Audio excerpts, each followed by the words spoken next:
The winter of 1777-78 had left the British High Command in New York with little appetite for grand offensives in the north. After Burgoyne's disaster at Saratoga, Clinton's army stayed mostly bottled up behind fortifications and naval guns. They held Manhattan and a few outposts Rhode Island until late 1779, then just New York City itself. From there they launched occasional raids, burning coastal towns in Connecticut, looting Virginia plantations, reminding everyone that British sea power could still reach almost anywhere. But the days of trying to split the rebellion in two are over. The war in the North had settled into watchful stalemate. Washington's army ringed the city in a loose cordon from Danbury in Connecticut down through New Jersey to Elizabethtown, blockading the British without risking a major battle neither side could afford to lose. While the center of the continent lay quiet, the real violence shifted far to the south. Lord George Germain and the king had become convinced that a rebellion could not be broken at its strongest point, New England and the Middle States, so they would fray it away at the edges. Georgia and the Carolinas were distant, thinly populated,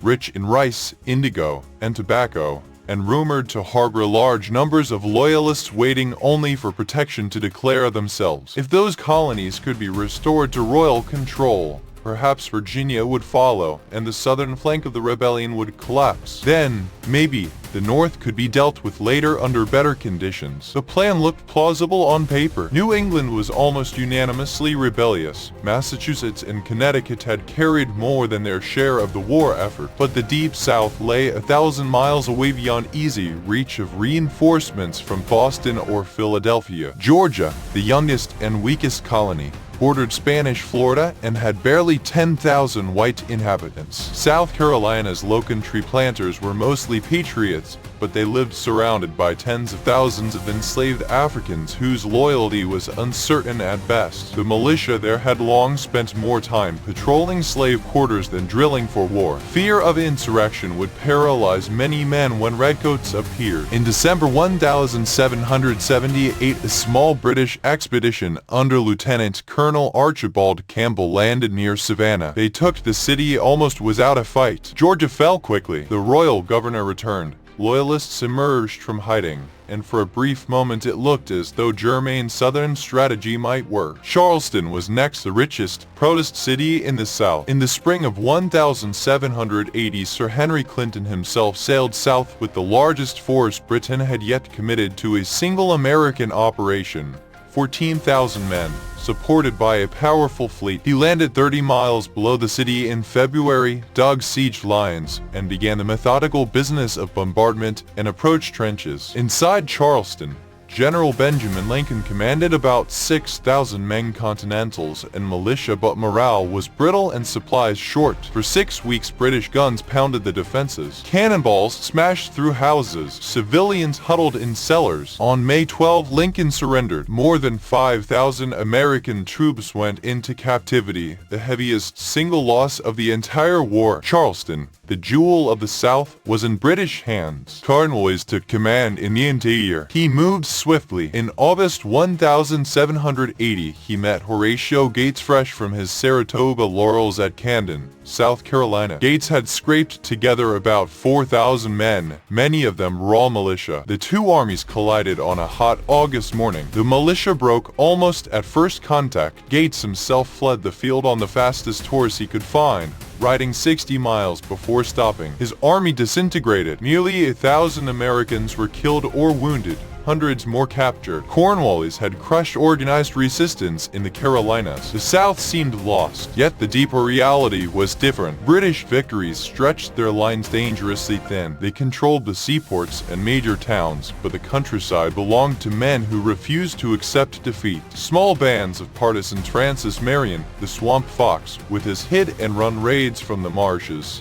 Thomas Sumter, the Carolina Gamecock, Andrew Pickens in the up-country kept the flame alive. They struck supply convoys, ambushed patrols, executed loyalist militia leaders, vanished into swamps and pine barrens. Cornwallis could win battles, but he could not hold the land. Then came King's Mountain. In October 1780, Major Patrick Ferguson, one of Cornwallis's best partisan officers, marched into the Carolina upcountry with 1,000 loyalist militia and a small corps of British provincials. He was hunting a force of over-mountain men from west of the Appalachians. Instead, the hunters became the hunted. From Virginia, North Carolina, and South Carolina, backwoodsmen poured in 3,000 strong, led by Isaac Shelby, John Sevier, William Campbell, Benjamin Cleveland, and others whose names would echo in frontier legend. They wore hunting shirts fringed with deer hide, carried long rifles, and moved through the hills like wolves. On October 7, they surrounded Ferguson on a rocky, treeless ridge called King's Mountain. The Loyalists formed a defensive ring near the summit. The Americans attacked from all sides, using trees and rocks for cover, firing aimed shots while the Loyalists volleyed blindly into the woods. Ferguson rode up and down the line in his red and white checkered hunting shirt, blowing a silver whistle to rally his men. But the pressure was relentless. After an hour, the Loyalists broke. Ferguson tried to cut his way out, was shot from his horse, and died riddled with bullets. Not one of his 1,000 men escaped. All were killed, wounded, or captured. The battle was small in numbers but seismic in effect. It shattered Loyalist morale across the Carolinas and convinced Cornwallis that the backcountry was ungovernable. Nathanael Greene replaced Gates. In December, he found an army of fewer than 1,500 ragged Continentals and a countryside alive with guerrilla bands. Instead of seeking a decisive battle, he adopted a strategy of attrition. He divided his force, sending Daniel Morgan west with 600 men while he kept the rest. Cornwallis took the bait and detached Tarleton's British Legion to destroy Morgan. On January 17, 1781, at Cowpens, Morgan laid a trap. He placed his militia in front with orders to fire 2 volleys and fall back. Behind them stood Continentals and picked riflemen. When Tarleton charged, the militia pretended to rout, drawing the British forward in disorder. Then the Continentals stepped forward, delivered a devastating volley at close range, and charged with bayonets. Tarleton's legion collapsed. More than 800 British were killed or captured, almost the entire force. Morgan slipped away before Cornwallis could catch him. Cornwallis, enraged, burned his baggage to lighten his army and chased Greene across North Carolina in a month-long race to the Dan River. Greene stayed just ahead, crossing swollen streams, destroying bridges behind him. On February 14, he reached the Dan with boats waiting thanks to careful preparation. Cornwallis arrived too late. Exhausted, far from supplies, he retreated to Wilmington to refit. Greene turned south again, gathering militia as he went. In March 1781, he met Cornwallis at Guilford Courthouse. The battle was savage. Greene's line bent, but did not break until ammunition ran low. He withdrew in good order. Cornwallis claimed victory, but at ruinous cost, more than a quarter of his army killed or wounded. He had won the field, but lost the campaign. Unable to hold the interior, he abandoned the Carolinas and marched north into Virginia, hoping to establish a naval base and link with British forces there. While Greene fought in the Carolinas, Virginia became the new theater. Cornwallis rampaged through the state in the summer of 1781, burning tobacco warehouses, destroying foundries, freeing enslaved people who fled to his lines by the thousands. Lafayette shadowed him with a small force, avoiding battle but keeping pressure on. Then, in late summer, the decisive convergence began. Washington and Rochambeau slipped south in secret. Admiral de Grasse sailed from the West Indies with 28 ships of the line and 3,000 troops. On September 5, off the Virginia Capes, de Grasse fought a cautious action against Admiral Graves's 19 ships. Graves withdrew to New York. De Grasse held the bay. When de Grasse's second-in-command,